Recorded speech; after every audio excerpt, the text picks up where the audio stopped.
Und wir hatten noch vor einige Tage das krasseste Spiel und dieses Spiel ging 4-4, also Barcelona gegen Atletico Madrid. Wer ist denn besser? Ich stehe, das ist auf jeden Fall klar.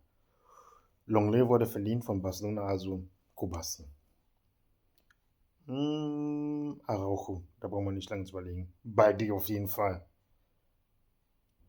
Derzeit für mich der beste Rechtsverteidiger. Kunde. De Jong oder Cookie? De Jong hat keinen Stammplatz, also der andere auch nicht, aber egal. Pedri. Das ist doch eine Frage, Pedri auf jeden Fall. Oh, Gavi nicht. Der hat keinen Stammplatz, also. Ist das eine Frage? Rafinha. Ist das eine Frage? Au. Lewandowski finde ich die Saison gut am Anfang, aber mittlerweile nicht so gut. Also, yep.